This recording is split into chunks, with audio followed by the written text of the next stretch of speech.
I knew my time at the company was effectively over long before anyone handed me a security escort or a cardboard box. The decay actually started 6 months earlier when a sleek corporate opportunist named Julian Vance walked through our front doors.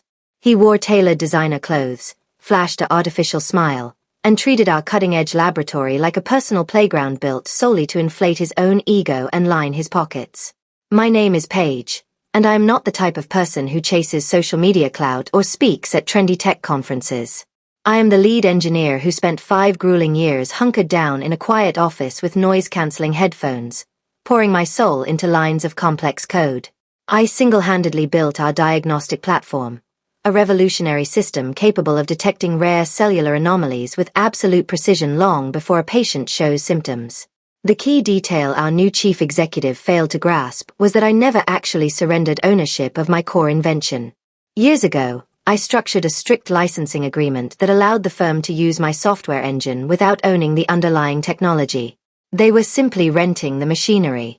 If they ever breached the explicit terms of our contract or stopped honoring the deal, I retained the absolute right to pull the plug instantly. Julian arrived with a mandate to scale our operations, which was just corporate doublespeak for inflating our market valuation before flipping the enterprise to high-profile venture capitalists. During his very first walk through R&D, he picked up a delicate diagnostic component like a toy and casually suggested we rebrand our life-saving medical tool as a trendy wellness gadget. When I reminded him of its true medical purpose, he merely dismissed my expertise. Over the next few months, Julian systematically attempted to erase my presence from the firm. My name began mysteriously disappearing from official presentation slides, and critical strategy meetings were intentionally rescheduled to times when I was unavailable. He stood in boardrooms taking full credit for my complex neural algorithms, explaining my personal life work to clueless investors who could barely comprehend the basic fundamentals of our software framework. The situation reached a critical point when I discovered a leaked internal document sitting casually on a breakroom counter. It was a memo from Julian to the board of directors stating that legacy technical staff had become a friction point for our upcoming sale to a massive investment group. He explicitly outlined a plan to handle the situation and eliminate my authority, reducing my 5 years of relentless sacrifice to a simple corporate inconvenience. Instead of panicking, I quietly opened my personal archives and verified the exact legal protections built into my original license agreement. Clause 14 clearly stated that any attempt by the company to falsely claim outright ownership of the patent would constitute a material breach of contract. I quietly forwarded the pitch deck to my personal attorney, a brilliant strategist named Clara, who confirmed the violation and prepared the formal revocation paperwork. Rather than blowing up the entire acquisition immediately, I chose to wait until Julian committed fully to his deceptive narrative in front of everyone.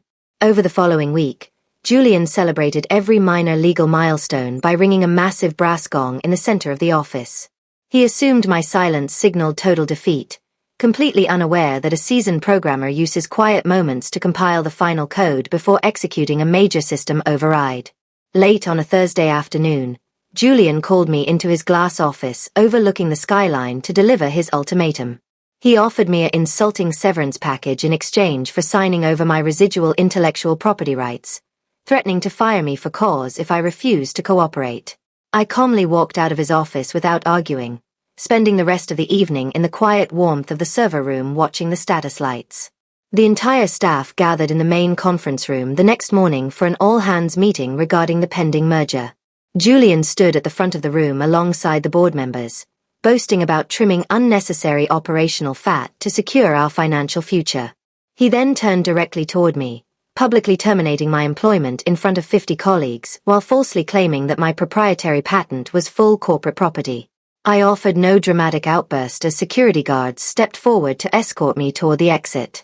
I simply looked Julian in the eyes and warned him that he was making a catastrophic mistake before turning on my heel and walking out.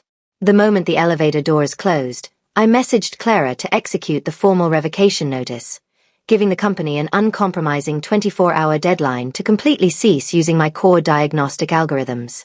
I spent the remainder of the day relaxing in my apartment while the shockwave quietly traveled through the corporate hierarchy. By late afternoon, frantic messages began pouring in from the company legal counsel, desperately offering to reclassify my termination as a lucrative layoff if I agreed to withdraw the notice.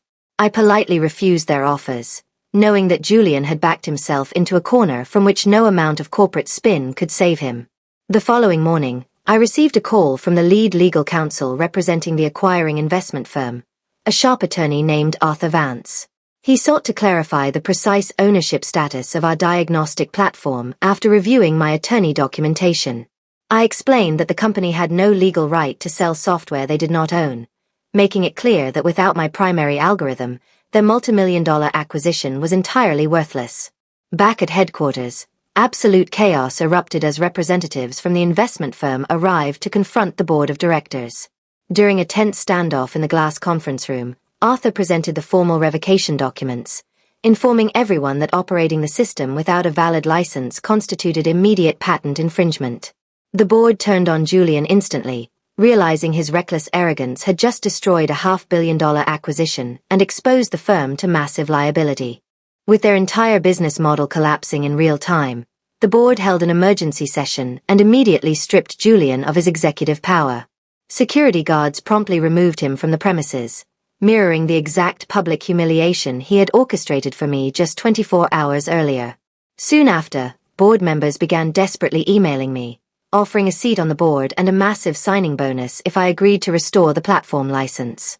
I declined their financial offers and demanded the complete return of all physical and digital assets related to my platform.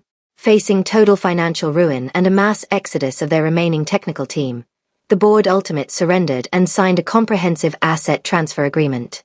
I successfully reclaimed full ownership of my lifework, leaving the stripped shell of the enterprise with nothing more than empty office furniture and useless branding. What Julian never realized was that software development is an evolving process requiring constant maintenance rather than a static asset to be traded. Even if he had managed to push the deal through, the platform required a specialized recalibration mechanism I had patented separately under a personal development clause.